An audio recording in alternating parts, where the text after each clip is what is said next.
Baik, Assalamualaikum warahmatullahi wabarakatuh. Waalaikumsalam warahmatullahi wabarakatuh. Selamat sore Mbak, gimana nih kabarnya hari ini? Sore, alhamdulillah sehat. Alhamdulillah. Oke, sebelum kita mulai nih wawancaranya, kita kenalan dulu kali ya. Jadi nama saya Cahaya Fatkah Istiqomah. Saat ini saya merupakan mahasiswa semester 4 dari program studi psikologi Universitas Jambi. Mungkin Mbaknya bisa panggil saya Ica. Boleh nih Mbaknya kenalan dulu. Boleh, perkenalkan nama saya Putri Indriani, usia 20 tahun. Biasa dipanggil Indri. Untuk pekerjaan kesibukan saya saat ini bekerja di PT Surya Mandala Sembako, bergerak di penjualan sepeda motor Honda. Oke, di bagian apa tuh Mbak kerjanya? Di bagian sales counter. Oke, jadi sore ini saya bertemu dengan Mbak Indri dari sales counter PT Surya Mandala Sembako. Jadi sebelumnya saya berterima kasih atas waktu dan kesempatan yang Mbak Indri berikan untuk dapat saya wawancarai. Sebelumnya saya izin menjelaskan bahwa maksud dan tujuan wawancara saya pada kali ini adalah untuk memenuhi tugas mata kuliah interview saya. Nah, di sini saya mau bertanya nih, apakah Mbak Indri ini bersedia dengan sepenuh hati untuk menjadi narasumber wawancara saya? Boleh Pak Ica? Baik, terima kasih Mbak.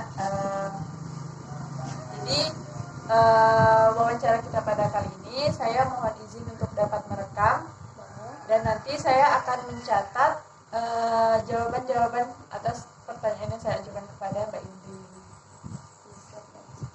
Oke, kita ngobrol santai dulu ya Mbak sebelum masuk ke pertanyaan Indri. Saya mau tanya nih, pekerjaan Mbak saat ini kira-kira relevan nggak sih dengan jurusan sekolah Mbak dulu? Sebenarnya sih enggak, karena saya kebetulan dulu jurusannya multimedia. Sekarang saya di bagian pemasaran. Kalau gitu gimana sih cara perusahaan itu untuk merekrut karyawannya?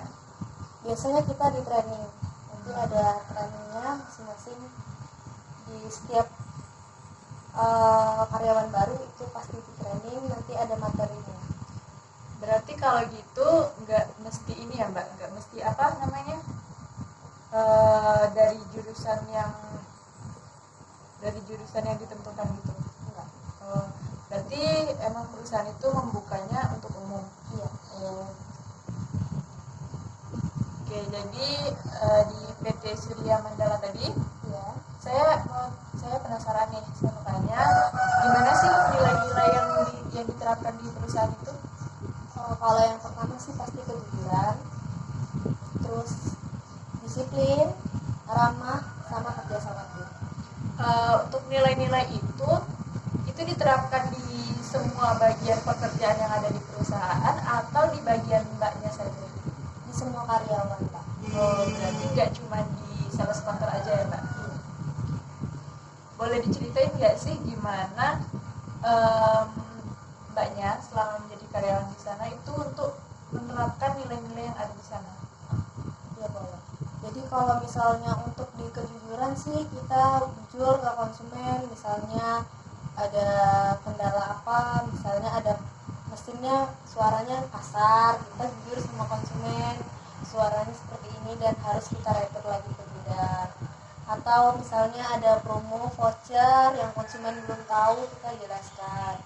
Terus kalau untuk disiplin kita dalam waktu kerja mulai dari berangkat kerja tepat waktu, terus untuk pengantaran unit janji ke konsumen juga tepat waktu, janji unit dan juga tepat waktu. Terus kalau untuk ramah, kita harus ramah sama semua konsumen karena kebetulan di pekerjaan saya Kak Ica, saya langsung berhadapan sama konsumen. Terus untuk kerja sama tim, kita emang harus kerja sama tim karena kita kerjanya kayak membutuhkan satu sama lain. Oke, dari apa yang Mbak sebutkan tadi, hal apa sih yang menjadi dasar bahwa Mbak itu menerapkan nilai-nilai perusahaan itu dalam kegiatan bekerja sehari-hari? Kalau saya sih customer experience, Pak. Jadi kepuasan pelanggan gitu. Kayak pengalaman pelanggan saat membeli sama saya itu baik gitu. Jadi kalau misalnya pelanggan udah mempunyai pengalaman yang baik sama kita, otomatis dia akan balik lagi sama kita atau bahkan merekomendasikan ke teman-temannya, teman dekat atau tetangga mungkin gitu. Jadi nanti dia bakal balik terus ke kita gitu. Oke. Sebelumnya saya lupa nanya nih, udah berapa lama sih Mbak kerja di perusahaan itu? Kebetulan saya di sales counter udah kurang lebih 2 tahun. Untuk sebelumnya saya juga udah bekerja di bagian pemasaran juga, tapi beda perusahaan baca.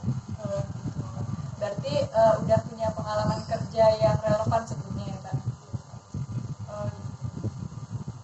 Untuk selama 2 tahun ke belakang nih, kira-kira ada nggak sih situasi di mana Mbak nggak nerapin nilai-nilai perusahaan dalam bekerja? Ada. Boleh diceritakan dong situasinya gimana? Jadi di saat situasi customer minta antar unit, misalnya nih contohnya aja ya Mbak ya.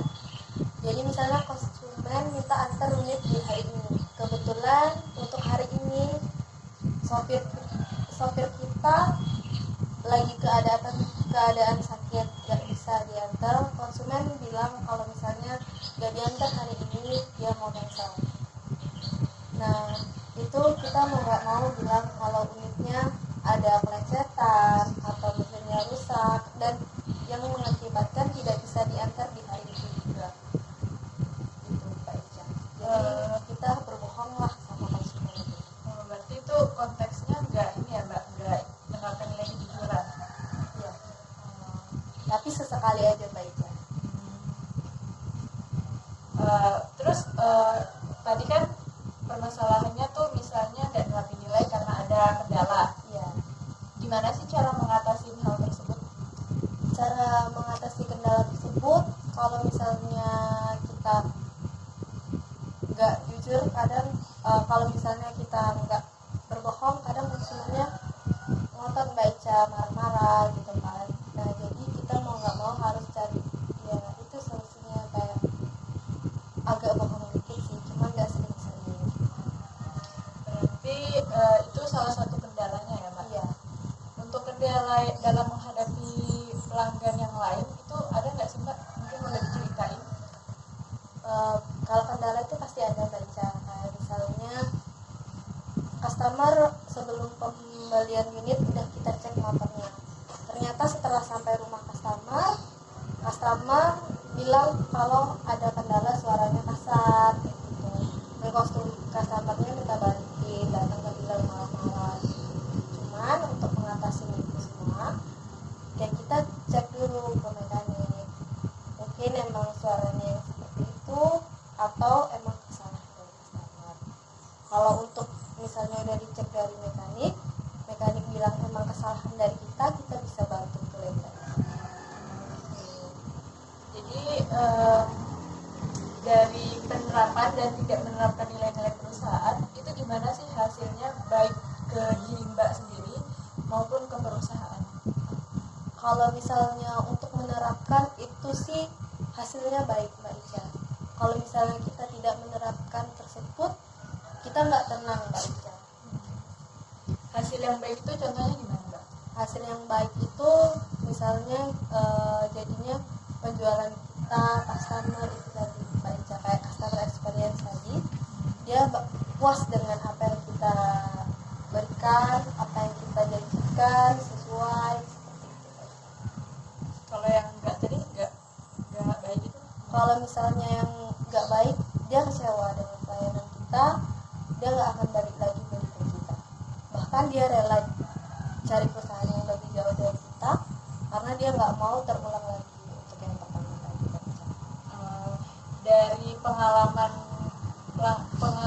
pelanggan yang buruk itu, ada nggak sih dampak kedepannya buat berjalannya perusahaan?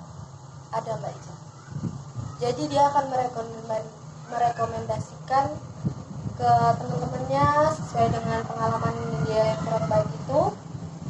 jangan ya di perusahaan itu, di perusahaan lain aja, soalnya kemarin aku di sini tidak dilayani dengan baik. Oh, berarti Penjualannya menurun. Berarti lumayan berdampak juga ya Mbak terkait pelanggan ini terhadap perusahaan. Oke. Untuk selanjutnya saya mau tahu nih, dalam perusahaan itu gimana sih cara perusahaan membagi job desk kepada karyawan-karyawannya? Kalau job desk itu dari pertama kita masuk udah langsung ditentuin Mbak Ica. Jadi dia sekali buka lowongan itu emang kayak misalnya job desknya sales counter, terus langsung sales counter, admin, PDI, dan kasir itu beda-beda. Emang udah diterapkan jelas Mbak Ica. Oh, berarti dalam proses rekrutmen itu sendiri calon pelamar itu udah tahu terlebih dahulu ya Mbak, Iya, terkait dengan apa job desk-nya. Jadi memang dibutuhkan orang-orang yang bisa bertanggung jawab gitu. iya. Mungkin boleh diceritain nggak sih Mbak gimana pembagian tugas baik di bagian Mbak sendiri atau di bagian yang lain? Kebetulan untuk saya kan di bagian sales counter Mbak Ica itu di memasarkan dan menjual sepeda motor Honda. Kalau untuk rekan saya ada di bagian admin itu menginput penjualan. Terus ada di bagian PDI menyiapkan unit yang mau keluar, mulai dari mencucinya, masang aki gitu Mbak Ica. Terus ada kasir untuk bagian pembayarannya Mbak Ica. Oke, berarti bisa saya simpulkan bahwa pembagian tugas yang ada di perusahaan itu terlihat jelas ya Mbak? Sudah terbagi dengan baik sesuai dengan job desk-nya masing-masing bagian. Kemudian boleh nggak sih diceritain dari pengalaman kerja Mbak selama kurang lebih 2 tahun ini, ada nggak situasi di mana yang mengharuskan Mbak itu untuk terlibat demi kemajuan perusahaan? Kalau itu ada Mbak Ica, kayak kita loyalitas sama perusahaan gitu. Di saat waktu kita kan kerjanya dari jam 8 sampai jam 5 Mbak Ica. Terus di saat udah jam 5 ke atas kita kan udah di luar jam kerja. Tapi masih ada customer yang menghubungi kita masih usahakan untuk memberikan pelayanan yang terbaik kepada customer di luar jam kerja. Misalnya nih Mbak, misalnya ada hari-hari besar, itu kan biasanya yang saya tahu kalau di perusahaan-perusahaan seperti ini itu bakal ada promo-promo. Nah itu ada nggak sih keterlibatan Mbak sebagai sales counter dalam menggencarkan promo-promo ini? Ada Mbak Ica, jadi kita lebih gencar lagi, kita posting di sosmed, semua sosmed kita posting, terus kita follow up customer lama, data-data yang lama kita teleponin, kita follow up bahwa kita ada promo terbaru Mbak Ica. Selain dari penyebaran promo tadi, ada nggak sih Mbak keterlibatan lain untuk memajukan perusahaan dari diri Mbak sendiri gitu? Kalau itu sih yang jelas kita komitmen sih Mbak Ica. Kayak komitmen kita memberikan pelayanan yang terbaik sama pelanggan. Terus kita jujur dalam bekerja, disiplin, ramah. Berarti kembali lagi ke menerapkan nilai-nilai ya Mbak? Iya. Kalau untuk misalnya nih, pernah nggak sih di perusahaan itu ada rapat-rapat gitu? Iya. Pernah dong? Pernah. Nah itu perusahaan sendiri itu kalau ada rapat-rapat gitu sering minta ini nggak sih pendapat dari karyawan-karyawannya? Iya, sering. Kayak misalnya ada mau launching unit baru, terus sering minta pendapat atau promo terbaru. Berarti ini ya Mbak, apa namanya, perusahaan tetap melibatkan karyawan dalam pengambilan keputusan gitu. Iya. Dari keterlibatan Mbak nih, misalnya yang tadi gencar menyebarkan promo, kemudian menerapkan nilai-nilai dan memberikan inovasi lah bagi perusahaan. Nah itu apa sih dampaknya buat perusahaan sendiri? Kalau dampaknya itu keuntungannya lebih besar Mbak Ika, kayak targetnya capai, terus karyawan yang lainnya juga jadi nyaman karena kita sebagai sales counter pihak utamanya udah jujur dan berarti itu dampak terhadap perusahaan dari keterlibatan para karyawannya, yaitu salah satunya keuntungan ya, terkait keuntungan. Untuk selanjutnya saya mau nanya nih, menurut Mbak gimana sih gambaran loyalitas karyawan terhadap perusahaan? gambarannya loyalitasnya di saat kayak misalnya kita lagi libur baca atau di luar jam kerja kita, customer hubungin kita atau telepon kita usahakan untuk melayani customer total walaupun kondisinya kita masih ada acara, kadang ada acara keluarga, kita tetap bisa melayani customer. Berarti mementingkan kepentingan pelanggan daripada kepentingan sendiri ya Mbak? Iya. Dari hal tersebut, hal apa sih yang mendasari Mbak untuk melakukan loyalitas terhadap perusahaan itu? Kalau yang mendasari itu kayak customer experience tadi Mbak, karena kalau misalnya kita loyalitas sama perusahaan juga akan loyalitas sama kita, dan balik lagi ke customernya juga bakal percayakan sama kita. Gitu.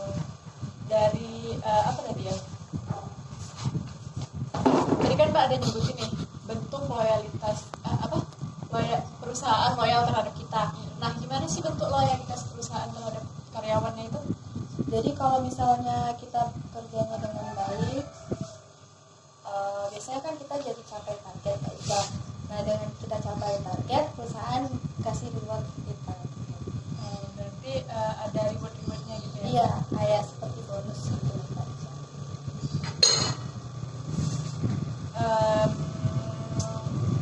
Dalam menjalankan loyalitas Mbak Indri nih terhadap perusahaan, ada nggak sih kendala-kendala yang dihadapi?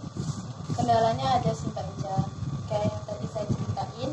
Jadi kadang kita mau jujur nih, nah terus tapi ternyata kita kondisinya emang harus sedikit membohongi customer. Itu sih sedikit kendalanya Mbak Ica untuk menjalankan nilai-nilai kita loyalitas ke customer.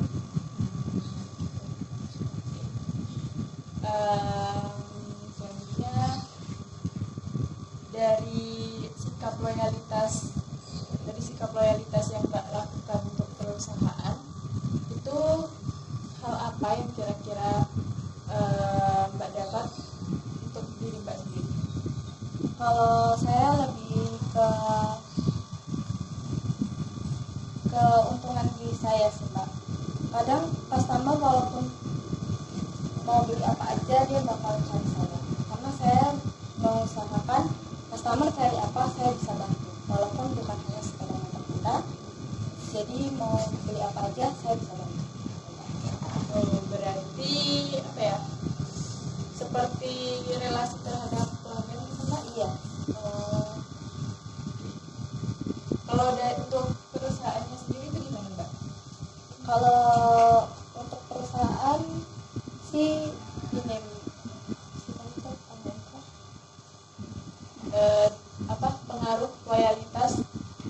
pengaruh loyalitas untuk perusahaan, pengaruh loyalitas karyawan untuk perusahaan. Jadi kalau untuk perusahaan pengaruhnya baik Mbak Ica.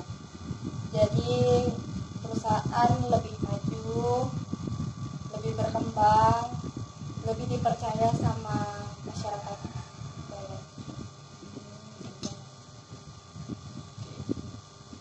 Sepertinya apa yang saya butuhkan daripada pertanyaan-pertanyaan yang saya ajukan kepada Mbak Indri ini sudah terjawab semua. Sebelumnya saya ingin mengkonfirmasi terlebih dahulu terkait apa yang saya dapat. Yang pertama yaitu terkait dengan nilai. Nah, nilai ini dari semua nilai yang ada di perusahaan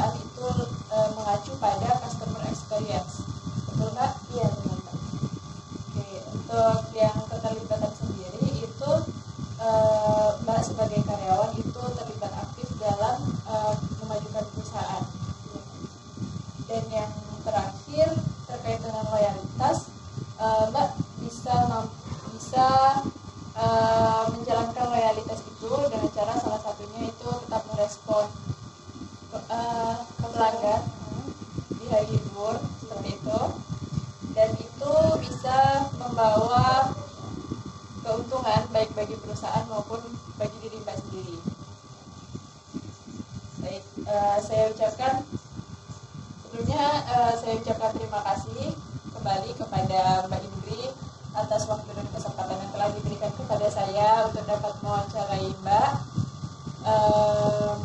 Mungkin dari Mbak ada yang ingin disampaikan?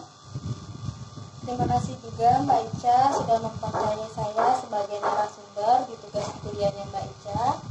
Semoga bisa membantu tugas kuliah Mbak Ica. Baiklah, mungkin cukup sampai di sini ya Mbak, obrolan santai kita kali ini. Mungkin bisa saya akhiri dengan wassalamualaikum warahmatullahi wabarakatuh.